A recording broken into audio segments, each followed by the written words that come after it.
नमस्कार दोस्तों, मैं हूं शशि। दोस्तों, बढ़ती हुई भारत और चीन के इस तनाव के माहौल में भारत सरकार ने डिसाइड कर लिया है कि अब वो पीछे नहीं हटेगी। इसके तहत भारत सरकार ने आर्मी को इमरजेंसी पावर भी प्रोवाइड कर दिया कि आप इंडिपेंडेंटली काम कर सकते हैं। यानी कि एक हार्ड वे कि आर्मी भी जवाब देगी और वहां से भी आर्मी की जवाब देगी। ये एक हार्ड वे हो गया, ईट का जवाब ईट से। अब बात करते हैं दोस्तों, और इंडिया के पास क्या ऐसे ऑप्शंस हैं जो भारत एक मजबूत मैसेज दे सकता है चाइना के लिए कि अब भारत पीछे नहीं हटेगी।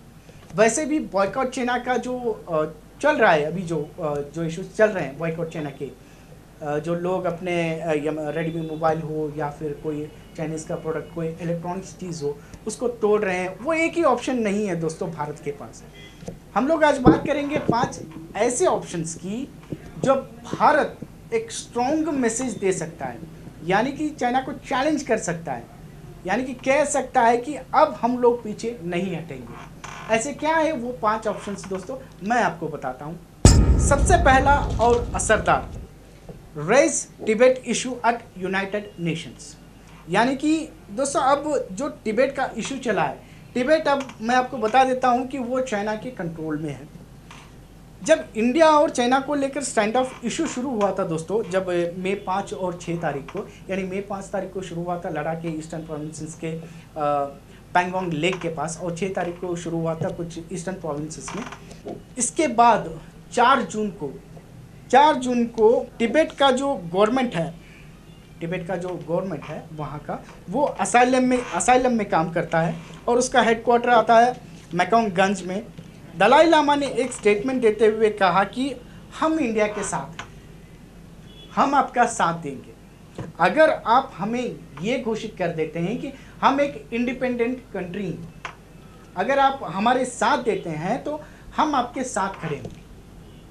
तो दोस्तों ये बहुत ही अच्छा तरीका है और एक लाजवाब सटीक वार है चाइना को एक मैसेज देने के लिए कि हम तिब्बत को सपोर्ट करें। तिब्बत को जो इंडिपेंडेंट कंट्री का जो टैग है उसके बारे में हम लोग अगर यूनाइटेड नेशन में बात करेंगे तो ये एक स्ट्रॉन्ग मैसेज जाएगा चाइना को कि हाँ, इंडिया कुछ कर रहा है। तो दोस्तों ये मैं आपको बता देता हूँ कि कुछ ही दिन पहले यूएस के लॉ मेकर्स ने भी तिब्बत को इंडिपेंडेंट कंट्री घोषित करने की बात कही। यानी कि यूएस लॉ मेकर्स ने भी ये जो बढ़ते हुए इस तनाव के सिचुएशन में दोस्तों, चाइना और यूएस के बीच में भी रिलेशंस कुछ खास नहीं चल रहे हैं, तो उस दौरान यूएस लॉ मेकर्स ने एक लॉ पास किया जो तिब्बत है उसे इंडिपेंडेंट घोषित करने की बात कही। जब यूएस कर सकता है तो भारत क्यों साथ नहीं दे सकता है, और ये पहला था। दूसरा हम लोग अगर बात करें तो दोस्तों, raise Uyghur Muslim genocide issue at United Nations. दोस्तों ह्यूमन राइट्स वॉच का एक ये स्टेटमेंट है जहाँ पर रहते जो ये आप मार्क किया हुआ जो इमेज देख रहे हैं वो चाइना का जिनपिंग एरिया का है। वहाँ पर दोस्तों रहते हैं उइगुर मुस्लिम, यानी कि वो टर्किश के कुछ ओरिजिन्स के हैं। उनके ऊपर हाल ही में 2019 के अक्टूबर में एक मास जिनोसाइड हुआ था। यानी कि जिस तरीके से वहाँ पे कत्ले आम हुए थे, वो काफ़ी सारे इंडिपेंडेंट कंट्री, यानी कि आप इस मैप में देख सकते हैं कि कितने सारी कंट्रीज, ऑस्ट्रेलिया, कनाडा और करीब 20 से भी ज़्यादा कंट्रीज़ इसका अपोज किया था, पर भारत ने इसका अपोज नहीं किया था। अगर हम लोग ये इशू अगर यूनाइटेड नेशन में उठाएंगे तो ये भी असरदार साबित हो सकता है। तीसरी बात, boycott trade. We have 60 billion trade deficit. दोस्तों मैं बात करूं 2013 में अगर इंडिया और चाइना के बीच में जो व्यापार था वो 31 बिलियन था, यानी कि 31 बिलियन का बिजनेस किया करते थे हम लोग चाइना के साथ। वो अगर हम लोग 2020 का अगर देखेंगे, 2020 का आंकड़ा तो हमारे पास नहीं है दोस्तों, लेकिन 2019 का जो आंकड़ा बता रहा है वो ये कह रहा है कि चाइना और इंडिया के बीच में जो ट्रेड हुआ था वो 56.8 बिलियन है। यानी 13 बिलियन से एकदम से हट के 56.8 यानी कि 57 बिलियन, यानी कि जो ट्रेड हो रहा है वो बढ़ता ही चला जा रहा है। दोस्तों 2014 में जब भाजपा सरकार सत्ता में आई थी तब उन्होंने मेक इन इंडिया का एक प्रोग्राम स्टार्ट किया था।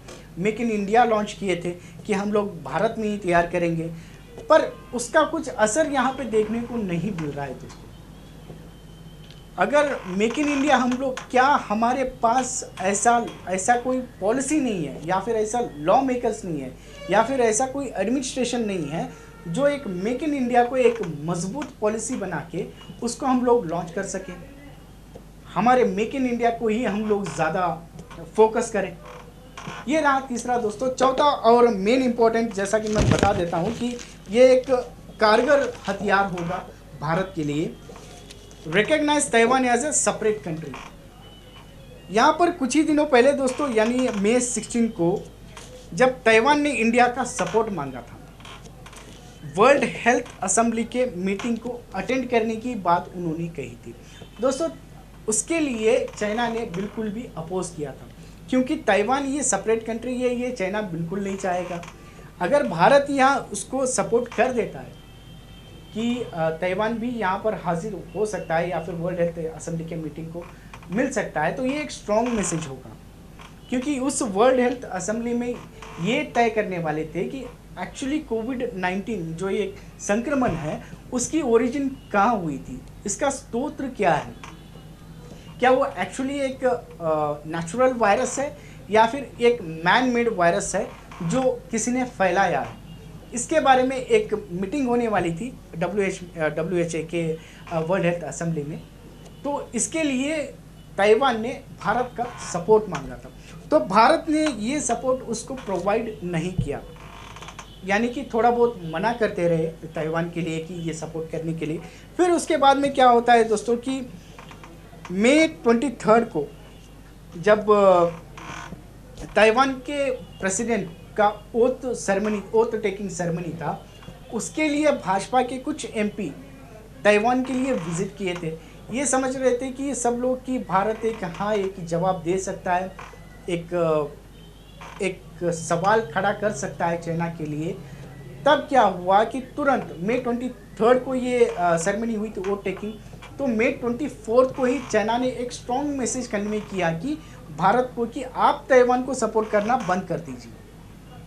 तो तुरंत बाद ही दोस्तों भारत ने ताइवान को सपोर्ट करना बंद कर दिया। उसको एक स्ट्रॉन्ग डिसीजन लेना चाहिए था कि वो ताइवान को सपोर्ट करना चाहिए था। तो ये एक स्ट्रॉन्ग मैसेज जाता था चाइना के लिए कि भारत अब अपना कोई भी दबाव नहीं सहेगा। ये रहा चौथा दोस्तों। पांचवा अगर हम लोग बात करें तो arm China's adversaries like Vietnam. दोस्तों भारत के जो लोकली बिल्ड, दोस्तों वियतनाम में भारत के जो देसी मिसाइल्स हैं जैसे ब्रह्मोस और आकाश, उसे वियतनाम में खूब सहारा और कह रहे हैं कि आप हमें ये सप्लाई कीजिए, आप हमारे साथ ये ट्रेड कीजिए। पर भारत ने दोस्तों ब्रह्मोस और आकाश को लेकर जो ट्रेड होने वाली थी उसको ये कामयाब नहीं हुआ, क्योंकि दोनों कंट्रीज के बीच में एक प्राइस को लेकर, इन जो भी मिसाइल्स हैं इनको लेकर, प्राइस को लेकर एक इशू चल रहा था। तो इसके लिए भारत ने वियतनाम को ये बेचने के लिए थोड़ा बहुत आगे पीछे कर रहे हैं। तो दोस्तों ये वियतनाम आपको पता ही होगा कि इसका और चाइना का क्या हालत चल रहे हैं साउथ चीना सी को लेकर। तो ये एक 5 ऐसे ऑप्शन हैं जो भारत बाइकॉट चाइना जो मशीन्स, जो इलेक्ट्रॉनिक्स तोड़ रहे हैं, फोड़ रहे हैं, इसके अलावा भारत सरकार अगर ये 5 ऑप्शन भी अपने तरीके से अगर हैंडल करती है तो डेफिनेटली चाइना को एक स्ट्रॉन्ग मैसेज पास कर सकता है। धन्यवाद दोस्तों, जय हिंद। बाघमारे हॉस्पिटल माहिर डॉक्टर्स के साथ 24x7 आपके लिए खुला है।